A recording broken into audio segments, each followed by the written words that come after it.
Hey all, so a bit late here. This is the war from Thanksgiving Day, which is why you're seeing it in a different aspect ratio. I normally play war on my iPad, but I had to do these fights on my phone for better signal.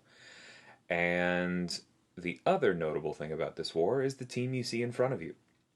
I have joked for a long time, not really joked, about the fact that I really love using the support characters, the pre fight characters, for actual fights. Well, I'm taking five fights this war, including two mini bosses, with this all pre fight team. So it finally happened.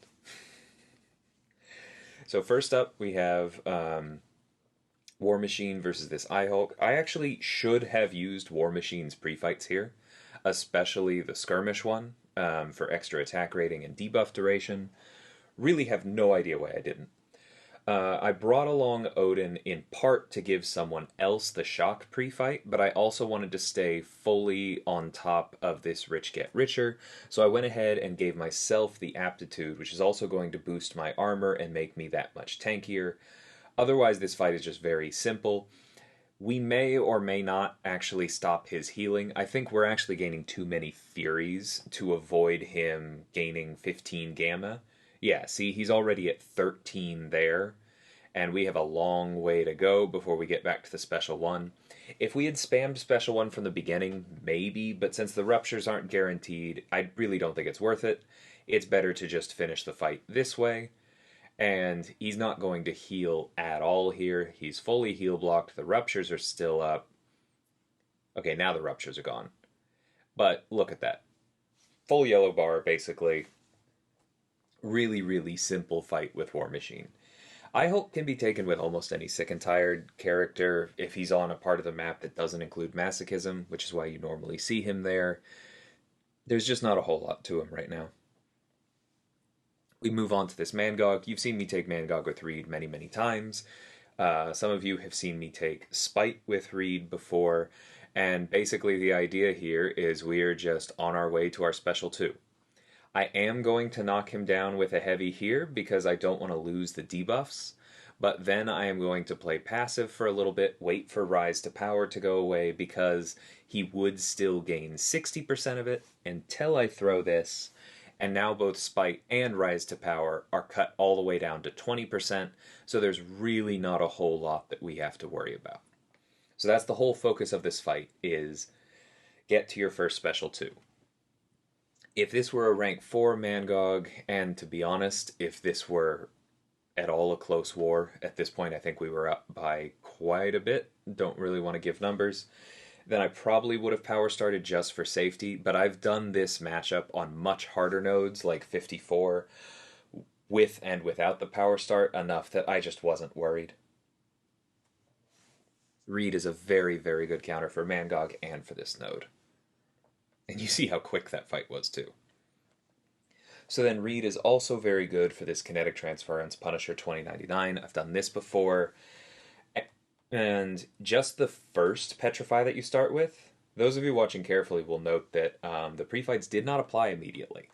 Now, I was paying attention, I noticed it, but I'm also in the habit of backing out after I apply my pre-fights most of the time anyway, and that is exactly why.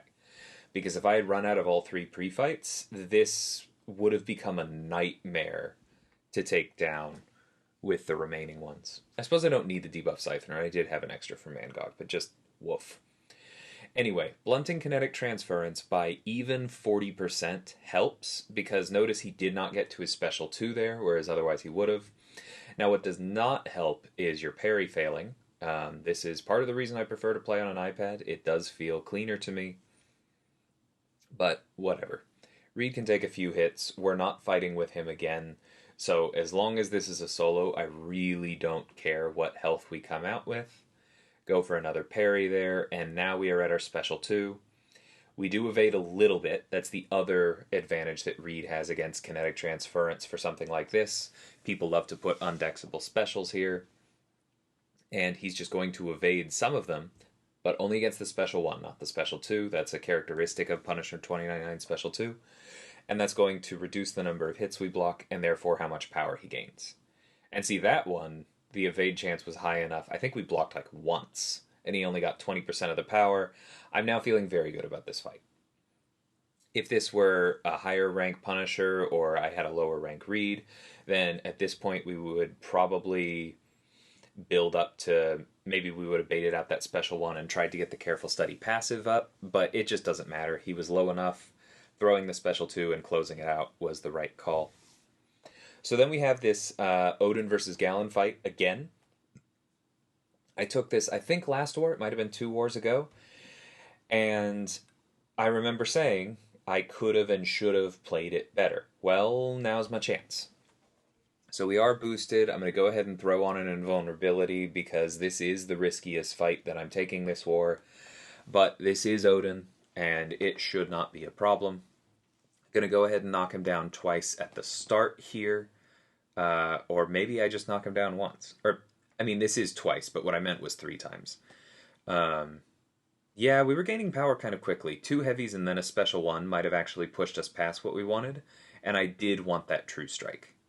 Because I want the special 3 to ignore any native armor that Galan has, or any that he is gaining from Aspect of Evolution. That is one of the most important things about this fight.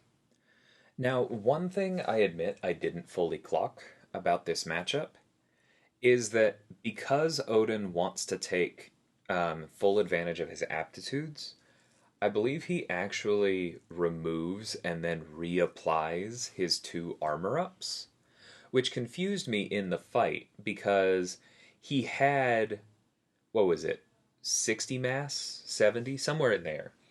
And throwing the special 3 removes 90. And so I was wondering why he didn't have 0.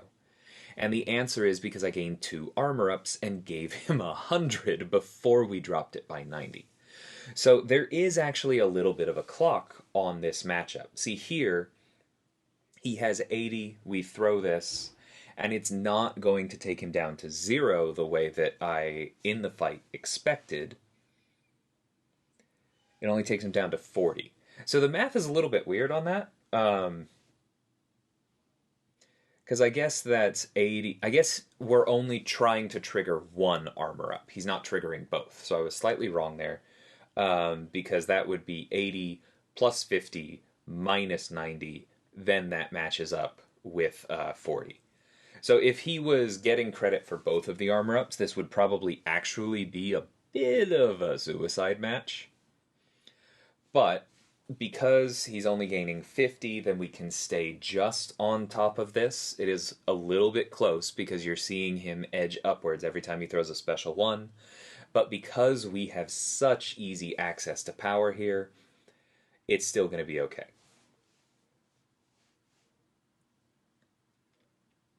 We don't want to push him over a bar, though, because Feats of Power is going to give him 10, and then his special 1 is going to give him another 40, and for those of you keeping track at home, that would be enough for him to enter Harvest, and the minute he enters Harvest, he goes unstoppable, and then we stop getting credit for knocking him down with our specials, and we lose all ability to control mass. So that is what we want to not happen. Here we drop it another 20 so that if he throws the special 1, it doesn't kill us. But I decide to go a little bit aggressive and hold my block so he doesn't throw specials and just close it out because we're hitting hard enough on our basics. So still a good fight. Definitely not as clean. You can tell this was early in the morning. Not as clean as, say, Symbiote Supreme. But it's often easy to pass an Odin over there because of the Hazard Shift Shock minis and the Rich Get Richer path itself. And so I do think that it is a counter worth having around and knowing how to play, even if it is not going to be your first choice. Because our opponents here did have quite the defensive setup. That was something that all of the officers agreed on. They made us work for this one. This plan took me a while at a Starbucks with some families there for their Thanksgiving. And yes, that is absolutely the worst part about being an officer in a competitive alliance. Hopefully we'll see some changes there.